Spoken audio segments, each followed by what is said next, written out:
हरे कृष्ण। श्रीमद् भगवद गीता अध्याय 16 देवी तथा आसुरी स्वभाव। भगवान ने कहा, हे भरतपुत्र, निर्भयता, आत्मशुद्धि, आत्मज्ञान का अनुशीलन, दान, आत्मसंयम, यज्ञपरायणता, वेदाध्ययन, तपस्या, सरलता, अहिंसा, सत्यता, क्रोध विहीनता, त्याग, शांति, चंद्रान्वेषण में अरुचि, समस्त जीवों पर करुणा, लोभ विहीनता, भद्रता, लज्जा, संकल्प, तेज, क्षमा, धैर्य, पवित्रता, ईर्ष्या तथा सम्मान की अभिलाषा से मुक्ति, ये सारे दिव्य गुण हैं जो देवी प्रकृति से संपन्न देवतुल्य पुरुषों में पाए जाते हैं। हे प्रथापुत्र, दंभ, दर्प, अभिमान, क्रोध, कठोरता तथा अज्ञान ये आसुरी स्वभाव वालों के गुण हैं। दिव्य गुण मोक्ष के लिए अनुकूल हैं और आसुरी गुण बंधन दिलाने के लिए हैं। हे पांडुपुत्र, तुम चिंता मत करो, क्योंकि तुम देवी गुणों से युक्त होकर जन्मे हो। हे प्रथापुत्र, इस संसार में सृजित प्राणी दो प्रकार के हैं, देवी तथा आसुरी। मैं पहले ही विस्तार से तुम्हें देवी गुण बतला चुका हूँ। अब मुझसे आसुरी गुणों के विषय में सुनो। जो आसुरी हैं वे यह नहीं जानती कि क्या करना चाहिए और क्या नहीं करना चाहिए। उनमें ना तो पवित्रता, ना उचित आचरण और ना ही सत्य पाया जाता है। ऐसे सत्य पाया जाता है। वे कहते हैं कि यह जगत मिथ्या है, इसका कोई आधार नहीं है और इसका नियमन किसी ईश्वर द्वारा नहीं होता। उनका कहना है कि यह कामेच्छा से उत्पन्न होता है और काम के अतिरिक्त कोई अन्य कारण नहीं।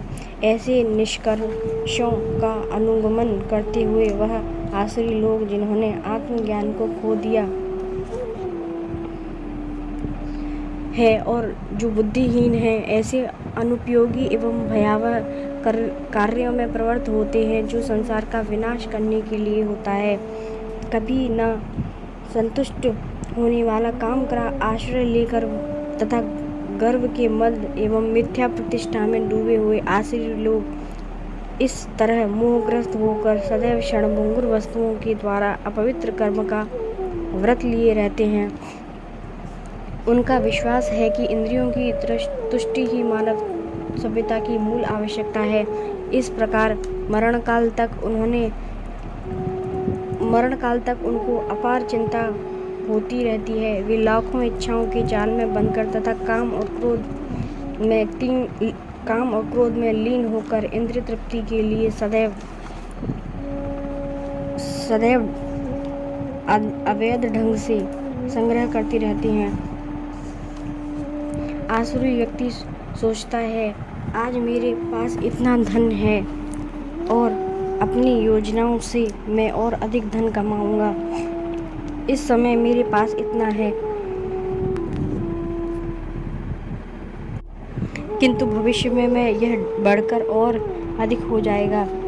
वह मेरी शत्रु है और मैंने उसे मार दिया है और मेरे अन्य शत्रु भी मार दिए जाएंगे।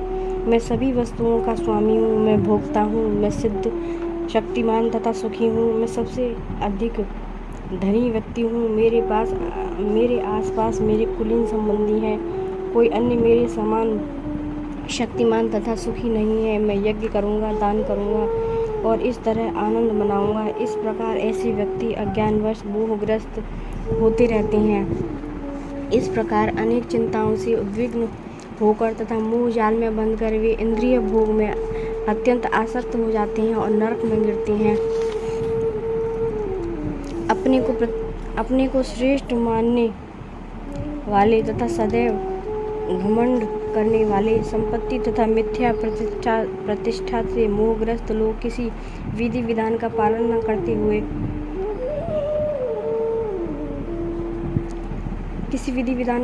करते हुए कभी कभी नाम मात्र के लिए बड़े ही गर्व के साथ यज्ञ करते हैं। मिथ्या अहंकार, बल, दर्प, काम तथा क्रोध से मोहित होकर आसुरी व्यक्ति अपने शरीर तथा अन्यों के शरीर में स्थित भगवान से ईर्ष्या और वास्तविक धर्म की निंदा करने लगते हैं। जो लोग ईर्ष्यालु तथा क्रूर हैं और नराधम हैं, उन्हें मैं निरंतर विभिन्न आसुरी योनियों में भवसागर में डालता रहता हूँ।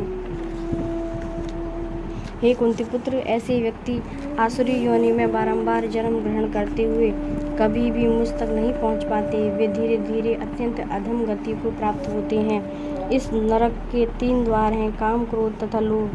प्रत्येक बुद्धिमान व्यक्ति को चाहिए कि इन्हें त्याग दें, क्योंकि इनसे आत्मा का पतन होता है। हे कुंती पुत्र, जो व्यक्ति इन तीनों नरक द्वारों से बच जाते हैं, वह आत्म साक्षात्कार के लिए कल्याणकारी कार्य करता है और इस प्रकार क्रमशः परम गति को प्राप्त होता है।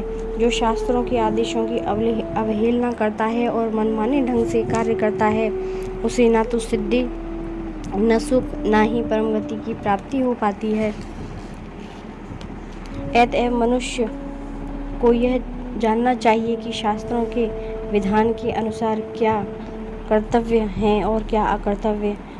उसे ऐसे विधि विधानों को जानकर कर्म करना चाहिए, जिससे वह क्रमशः ऊपर उठ सके। हरे कृष्ण।